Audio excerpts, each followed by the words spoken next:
tapat ng MPD nangyari. Opo, sir. Anong ginawa mo? Yung doon na po ako, pinara niya na po ako. Hindi, anong ginawa mo? Nag-overtake ka? Opo, nag-overtake po ako dyan. So ano yung nasa unahan ko po, medyo nag-cellphone po, tapos maliliit na po yung pasahero ko. Pagdating po doon sa dyan po banda, pinara na po ako ni sir. Ano daw ang violation mo? Sinabi niya po, alam mo bang bawal yung ginawa mo? Pero sorry po sir, hindi ko na po ulitin. Maliliit na po kasi yung pasahero ko eh. Sige, papapayin mo pasahero mo. Ano yun sa akin? Pinababa mo? Sandali lang po sir, baka pwede po akong makiusap sir. Kasi maliliit po ito sir, makikiusap. Wala akong pakialam, basta papapayin mo. Kakalipatin mo ng ibang sasakyan, sabi niya po. Pinababa mo? Pinakausap po na, sir, babala na po kayo. Sabi niya, Hindi yung pamasahe, binalik mo? hindi po binayaran sir. Hindi ka nabayaran. Opo. Tapos, Yun nga po, mga 3 minutes, niskortan niyo po ako dyan, tapos papunta po sa likod po ng Adamson. saan ba nangyari yun? Dito na po sir, na partner. Saan ba nangyari yung sabi mo overtake? Dito po sir, dyan po. Tapos pinara ka? Opo, dito po. Tapos bumalik kayo? Opo sir, naka-escort po siya. Anong sabi? Sir, sumama ka sa akin, tutuluyan kita. Para madala ka, pakukulong kita, sabi niya. Sir, huwag naman po sir. Ako mo, nakiusap sir, 5 po anak ko sir. Sige, sumama ka sa akin. Doon po, nag-counter na po kami doon. Sa likod ng Adamson, pag ano. Papuntang? Sa likod po ng Adamson. Tapos kumilit po kami doon sa may ano. Minto po siya, may sinabi po siya sa akin. Sabi niya, para hindi kita tuluyan, hindi ka sa akin, may sabihin ako. Anong sabi? Pag pinaimpang kita, 1.5. Pero kung may 500 ka dyan, okay na. Sabi niya po sa akin, sir, 20 pesos pa lang po talaga itong pera ko sir. Ay hindi, sumama ka, diretso na tayo. Sir, panay makahawa ka po sa kanya. Talagang, pagdating po sa may palangka po, naka-escort pa rin po siya. Sabi niya, pagdating doon sa may Quiapo na po, mauna ka na, susundan kita. Kailangan nandun ka sa may Central Impounding Area. Yung lisensya mo nasa kanya? Opo, ayaw niya po ibigay. Sabi ko, sir, basta pumunta ka na, pupunta kita ron. Mga 1 oras na po ako doon may git, wala pa po. Walang dumating? Wala po. Kung makakaharap mo yung pulis, makikilala mo yung mukha? Opo, sir.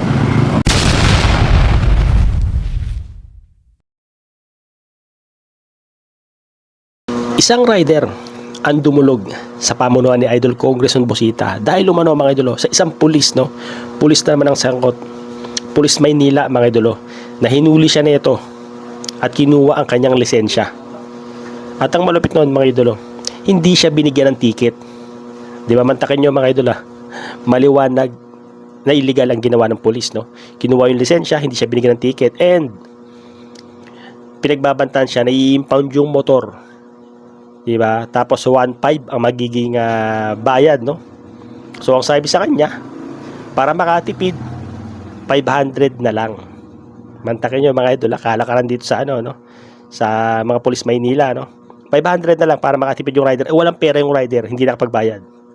Tinuluyan siya mga idol, hindi binalik yung kanyang lisensya. At ito ang inaksyonan ng ating bida na si Congressman Busita mga idolo. Kaya tara, sabay-sabay nating panoorin. Pero bago yun, huwag mo kalimutan mag-subscribe. Alright.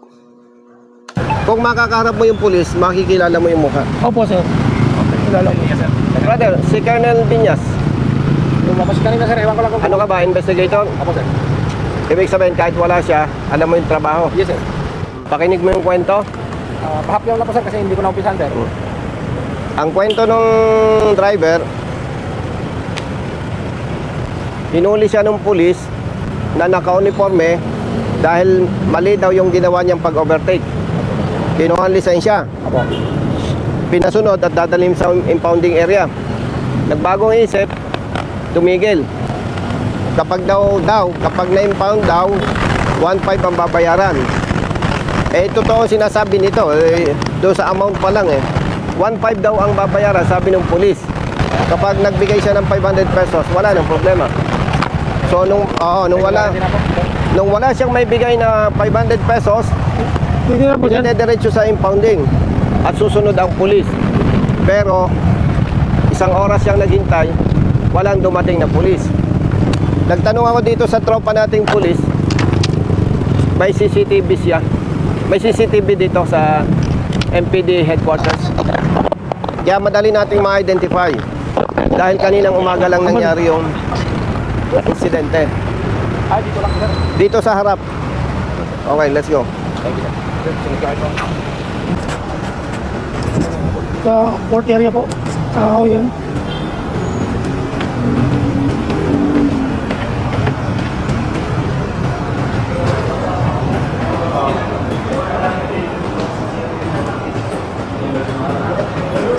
Afternoon. Dadaan lang tayo dito sa ano.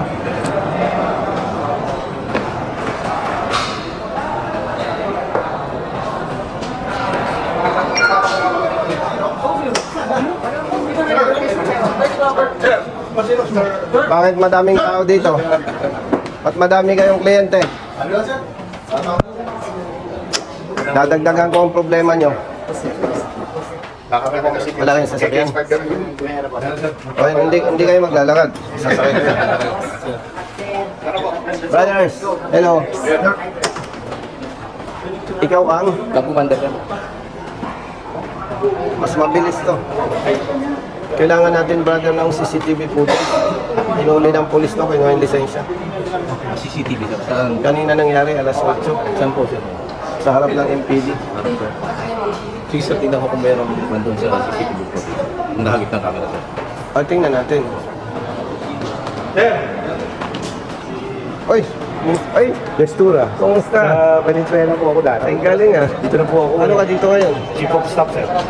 Ay! So, nabaltakan ko lang, nagdaw ko lang, sabi ko, tatuin ko nga si sir. Galing ah. Yes, sir. Kailan ka pa nag-chief staff dito? Day 2, sir. Tama. Ano lang, bago lang kasi po. Sinong DRDO dito? Baka DDO si DDO, Colonel Emil Babigay. Bago pa lang. Opo, nag-adjust sila kaya na bakante. Wala si Sir Takatay DDA. Tumakan. Kaya, ayun. May pulis lang na ano, Yes, sir. pinara ito. Okay. Allegedly, may violation yung pag-overtake niya. Kinuha ng polis yung lisensya at sinamahan, nag-attempt samahan sa impounding. Dalawang isip yung polis natin, tumigil. Kung ipa-impound daw niya yung sasakyan niya, 1.5 ang babayaran, kaya mas maganda magbayad na lang siya ng 500 pesos. Eh, 20 pesos lang ang pera, wala. Sabi, sige, tumuloy ka sa impounding, hintayin mo ko. Naghintay doon. Hindi lumutang yung polis. Yung lisensya na, yung kanyang lisensya nasa polis. Ay, na-identify nga. Dito nangyari, sa harap ng headquarters. Dito sa headquarters. Oo. Yes, sir. Sir, i-one natin. Ito nga, check namin sa CCTV. Salamat. Yes, sir, sir. Ilan taong ka pa sa service? 6 years, sir. Okay, nga rin. Saan ang office mo? At, Sa taas? Ikaw? sa likod, sir. So, dadaan tayo dito. Okay, thank you. Yes, sir. Si Congrats, ha? Oo, sir. Brother. Dito, pwedeng mabilis, no? Pakicheck nga, kapatid, from 7 to 8. Sabi, 7:30 start yan. Di ba pwede yan, brother? Ano, medyo mabilis, gagawin. Yes, sa pabilisan. Pero kasi dun sa taas, sir. Pero dito, nakakonect yan. Nakakonect sir. Others, sabi ka na. Tanggalin niya. Hindi nga lang, ano?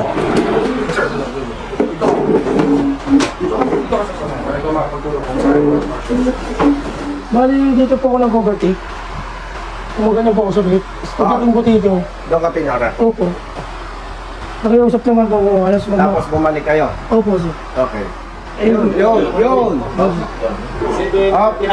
Up. 7:39. Babalik yan, babalik. Kapag tingnan natin ibang risk kung sa gitna ng ibang ano. Yung right brother? Opo, Ganda sir. yun. Yung kanya. Ngayon, tingnan natin ang police. Kasi kung Kasi yun mismo yung napicturan mo yung tao, ano? Nakita niya nung pinicturan mo siya. Opo. Harapan kayo. Doon ko lang po siya pinicture naman doon sir sa Saan? Adamson po. Yung bumalik na kayo. Opo. Bali, papaparking na po ako dito banda. Papatigilin ka muna. Opo. Papupuweltahin niyo po ako doon. Ayaw nga po bumaba ng pasero kasi maliliit na po eh. Sa custom po yun. Yung establishment na yan, malamang may CCTV yan eh. 7-Eleven sir. 7-Eleven. Hindi, itong parte na to. Yeah, from 7-Eleven. 7-Eleven ba yun?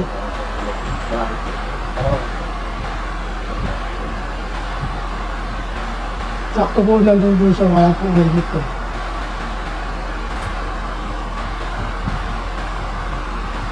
Kasi pag ano dito, hindi rin makikilala yun. Pasyalan natin sa 7-Eleven. Mas maganda. Oo, kasi tumigil daw sila dun. Oh. Marami ka nakikita. Maalala mo kung saan kayo tapat tumigil, no? Opo, sa Manila Med Pasyalan po. natin, brother. Manila, no? Ito po sa Manila Med po. Hospital. Malamang meron yun. Brother, thank you. Babalik na lang kami pag kailangan. Thank you.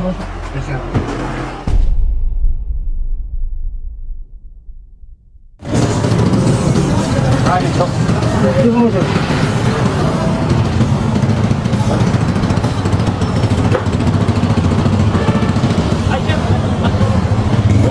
Kasi sir, Ikaw ba? Alin po yun? siya po yun sir. Diba? Ano po yun? Pulis ka? Opo, sir. Asan ang lisensya nito? Sir, nasa akin po sir kasi hindi ko na po siya inform sir. Ay, sumama ka sa akin sa investigation. Nahirapan kaming maghanap sa'yo, ha? Kaya nga po sinanap sir, nandun po O daw ka magpaliwanag sa investigation. Opo, sir. Ha? O, sumama ka sa amin. Ano ba lang po namin? O, sige lang. Ba't mo ginawa yun? Sir, Ano bang natapos mo? yung knowledge po. O, bakit mo kinumpis ka lisensya? Sir, kasi po, i-inform po sa akin kanina, sir. Ngayon, O, hindi po kami nagpanap po sa impounding. magkano hinihingi mo? Ay, wala po po kami, sir. Pwede... Di bale, doon ka magpaliwanag sa amin. Thank you po. Anong ginagawa mo dyan? Oh? Anong ginagawa mo Sir, doon? bibili sana ng tubig, sir, kasi kanina ko po sa inaalam sa libro po. Ano nga PRC kasi Wala, squadron pa isang lang, oras sir. yan naghintay Kasi doon eh. Hindi ka naman Kasi dumating. linggo-linggo sir, 2-7 Umalis na po siya kasi may inspection po. Nasaan lisensya niya? Nandito po siya sa motor, hinahanap ko nga po siya. Kasi babalik ako. Nasaan lisensya niya? Nandito po siya, sir. Kausap po po yung presidente. O, halika, kunin mo. Kausap po yung presidente na, sir. Alam po na hinahanap namin siya kanina, sir. Wala. Mali yung ginawa mo. Nasa motor daw niya yung lisensya. Ilang taon ka ng pulis? O, ba't nagawa ka ng ganun? Wala kang panikit eh. Doon ko nga po na, sir. Doon ko nga po kaya sabi ko, hindi ko po tinuloy ni i-phone. Wala, hindi pwede. Pang-abuso yun. Pag hinuli natin yung motorista, titikitan natin. Kung wala tayong panikit at may nagawang mali, papayuhan lang natin.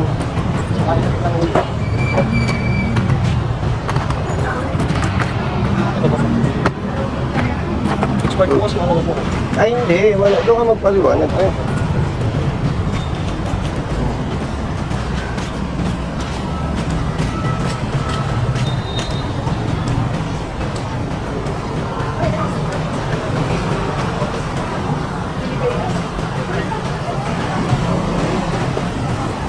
Brother,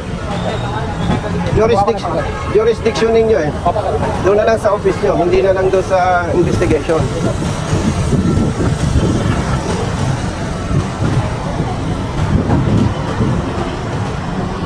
Nine years ka na. O, tanungin kita, alam mong mali ang ginawa mo. Huwag po, sir, hindi ko po tinuloy ni i-phone. Dating doon siya sa... Pero alam mo, mali ginawa mo. Yung mag-umpis ka ng lisensya, tapos hindi mo pakiusap ko sa kanya. Wala po lang po kasi, sir. Hindi po po kasi Hindi, investigation yun eh. Wala ko, 20 pesos. Kasi pag mag-i-phone dito, sir, hinahanap din po kasi nila. Hindi.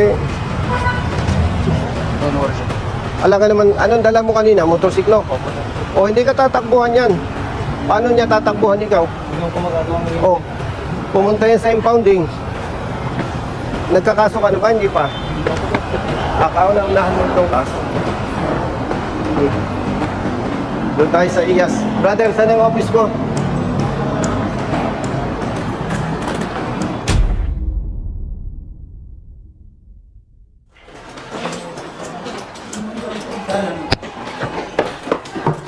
Okay.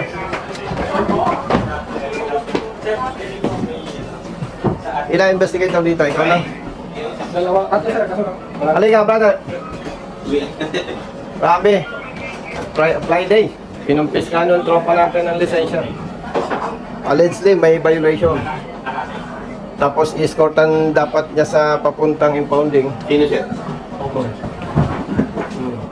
In-escortan niya papunta ng impounding.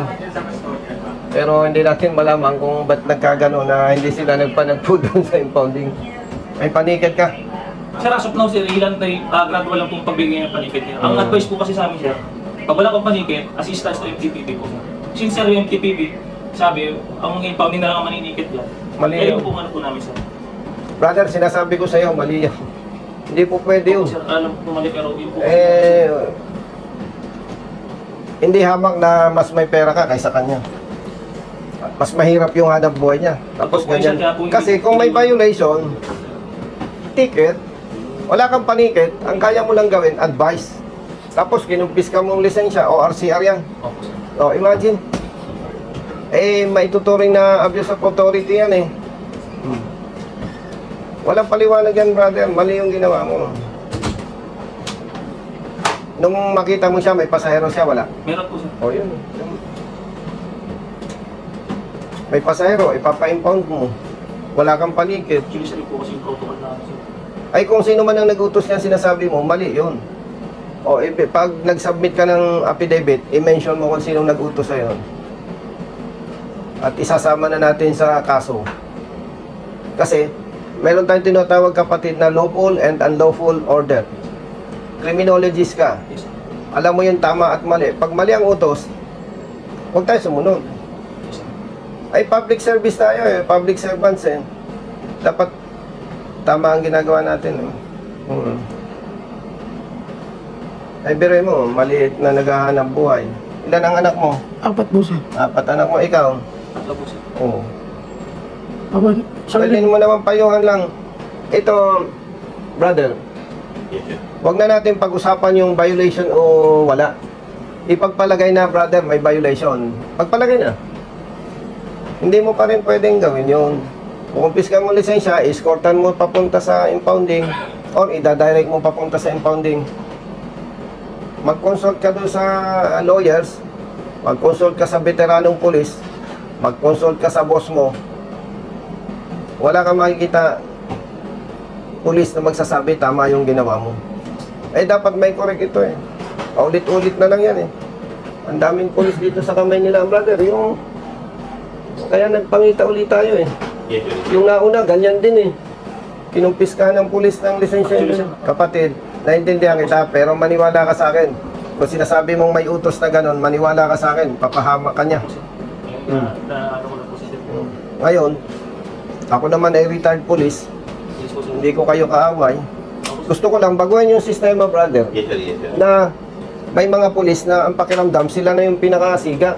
Regardless kung anong explanation natin, may tuturing na pang-abuso sa kapangyarihan yon. Opo, sir. Naniwala lang po ako sa kanila, sir, na assumption sa Kailangan matuto ka na hindi ka dapat nasunod sa mali. Hindi ka naman magiging criminologist kung mahina ka eh. Ako, dati rin akong pulis eh. Yes, sir. Maniwala ka sa akin, siguro hindi acceptable yung sasabihin ko sa'yo. Pero pag mali ang utos na superior ko, hindi ako nasunod. Hindi baling masibak ako sa pwesto. Public servants tayo eh. Yes, sir. Kapatid, honestly, God knows. Kaya ako tumakbo sa politika dahil sa mga ganyang nangyayari. Kaya ako tumakbo sa politika. Kasi wala namang magtatanggol sa ganito eh. Ano ba naman ang alam nito? Yes, sir. Tumawag sa opisina ko. Maswerte na lang, kasama ko si Congressman Olivares, yung chairman ng committee namin, nagkanda kami ng inspection sa Manila Bay. Eksakto, tumawag yung opisina. Si Brother Jerwin, Brother Carlo. Brother Carlo, yan nangyari. Kasi ito, brother, sabihin ko sa'yo, itong katulad niya, pag kinumpiskan mo ng lisensya, doble-doble ang takot nito. Yung may lisensya nga, ay takot sa pulis eh. Yung pa kayang walang lisensya. Yes, sir. Hmm. Sir, yan yung naging procedure, sir. Mali po talaga. Ay mali, definitely. Ganito kapatid. Siguro, sir, yung nag-adoption ko sa procedure. Marami nang humingi sa akin ng pasensya pero kailangan kong panindigan na yung mali itama. Idadaan natin sa proseso, nandyan yung IAS. Kasi kung mangyayari, palambot-lambot ako, makikiusap ka, magbibigyan kita pa paano yung iba. At gusto kong sabihin sa'yo, nung pulis ako, may kapalpakan din ako. Pero marunong din akong tumanggap ng mali. Gusto natin baguhin ang sistema eh. 9 years ka ng pulis sa Maynila. Yes, sir. Hindi kita ma-blame. Pwede sabihin natin influensya niya. Kasi kapatid, paumanhin, kasi kailangan nating itama ito. Hindi kita kilala para sasabihin natin na bias ako. Ito naman, hindi ko rin kilala. Kailangan lang natin, brother, na ayusin. Eh, isipin mo, ang dami ng pulis na namatay dahil sa serbisyo. Pero dahil sa maling ginagawa ng ating kasama, parang ang pangit ng pagtingin ng publiko sa pulis. O ka doon. Walang dagdag, walang bawas. Ikaw naman, chief ka naman, boss ka, pwede ka na umuwi. Hindi sir. Bahala na yung investigador dyan. Supervise. Kapatid, huwag kang malungkot. Ako, 1 taon pa lang sa military, kamuntik nang ma-dismiss. Nakipagpalit ako ng duty, walang black and white, pumalpak yung kapalitan ko. Oh, eh, kailangan pa ba akong makipagmatigasan doon? Alam mo, nakatulong sa akin? Sinanay ako ng parents ko na matapat. Dito po, sir. Pagtanong ng general, diretso yung sagot ko. Walang hesitation. Sabi niya, i-dismiss kita. Yes, sir. O anong, hindi ka pa makikiusap sa akin? No, sir. Bakit? Eh, sir, mali po ako eh. Okay, very good. Hindi na kita ipa-dismiss. Dapat, matuto tayong tumanggap ng mali. Yes, sir. At doon tayo mas magiging magaling. As of now, sir, ano ko naman, Ha? mali po yung ano po siya. Pero the record po siya, talagang malinis siya sa Ay, alam mo, yes. Sa violations or offense committed, regardless whether in good faith or not. Ano lang yun sir? Mitigating. Mitigating. Naintindihan ko. Di ba? Opo, sir. Criminologist ka naman. Yes po, sir. Mag-cooperate ka na lang kasi kailangan nating baguhin ang perception ng publiko. Basta ganito, brother, ha? Bata ka pa sa serbisyo, Yes po, sir. kitang-kita naman na ikaw ay lalaki talaga, Opo, sir. pamilyado. Pag nagkamali tayo, matuto tayong tumanggap ng mali. Opo, sir. At dyan tayo gagaling. Yes po. Dyan tayo matututo. Kahit sabihin mo in good faith, hindi justification yon. Hindi po, sir. Okay na po. Criminologist ka eh. Yes po, sir. Alam mo yan. Opo. Siguro medyo nadala ka lang ng emotion mo, init ng ulo. Kaya ginawa mo yung mali. Siguro nga po sa procedure na ano. O, wag na natin gawin yun. Baguhin na natin yung mukha Opo, sir. ng PNP. Pahalaga natin yung mga kasama nating namatay dahil sa serbisyo. Katulad nung South 44. Yes sir. Nagbuwis ng buhay. O, classmate mo yung iba doon. Pero dahil sa ginagawa ng ibang pulis na mali, pwedeng unintentional, Tatapo na. natatabunan yung sacrifices. Kaya, ayan, kailangan natin gawin yung tama. Hindi naman dyan na tatapos yung career mo eh. Lesson learned. Kailangan lang matuto. Yes. Okay? Yes po, sir. Brother, investigator. Sir, sir. Driver. Saglit. Hindi ka nakapagana buhay maghapon. Hindi na po, sir. Magkano kinikita mo sa isang araw? Kasi po, sir, ang kuta ko po niyan, sir. Alas 4 po na madaling Hindi, araw. magkano dapat kinikita mo sa isang araw? Kailangan po, sir, malagpasan ko po yung kuta na 1-2. Ano ba yan? May boundary ka? Inuulugan po, sir. 2-7, isang linggo. O sa isang araw, magkano kinikita mo? Kailangan po maka 1-2 po kung malagpasan ko po yun. Bago po ako kikita. Dinadaya mo ko eh. Magkano kinikita mo sa isang araw? Sabi, sir. Ano po, sir? May isang po, 1-9. 2,000, kulang-kulang. O magkano nawala sa'yo ngayon? Siyempre, nakabiyahe ka pa ng umaga. Hindi na po, sir. Bakit? Anong oras ka nahuli? Kasi nakatatakot po, baka mahuli po ako ulit. Hindi, yung mula anong oras ka lumabas? Alas 8 po. Alas 8. Magkano kinita mo nung oras na yun? Wala pa po, sir. 20 ko po yun yung pera. Ang kinikita mo, 2,000. Opo, sir. Isang araw. Opo. Hati tayo. Sir. Ha? Kaya naman po. Huwag ka nang maiya. Yan. Kunin mo. Gusot na gusot yung pera ko yan.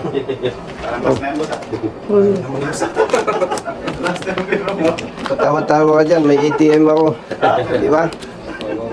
Eto, titingnan natin si Chief. Si Colonel Binyas, dati kong kasama sa assignment.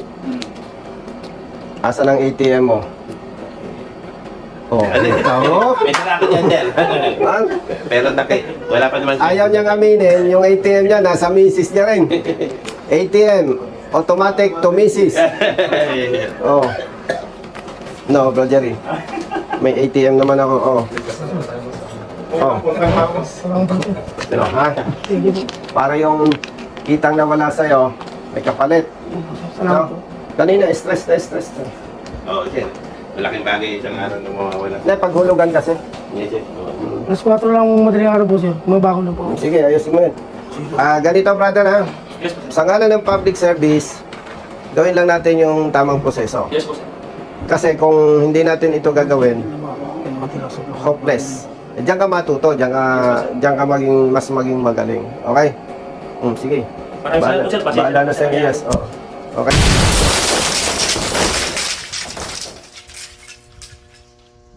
Brother, let's go. Sige na, sir. Ayun, sige. Huwag kayo. Ayaw mo supervise niya. Ang galing nun. Gusto na gawin niya. Nahihiya ka lang sa akin. Day one. Salamat. Tama lang.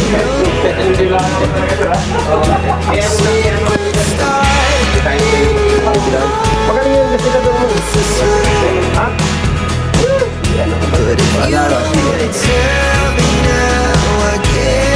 Abala ka nila, partner.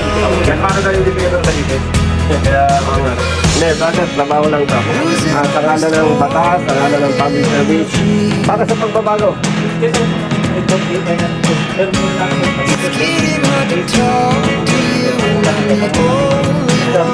Eh, basta tama, kaptigan po tayo. Iyas, ha? Iyas. Dumaan ako sa pagiging pulis. Kaya sasabihin ko sa'yo,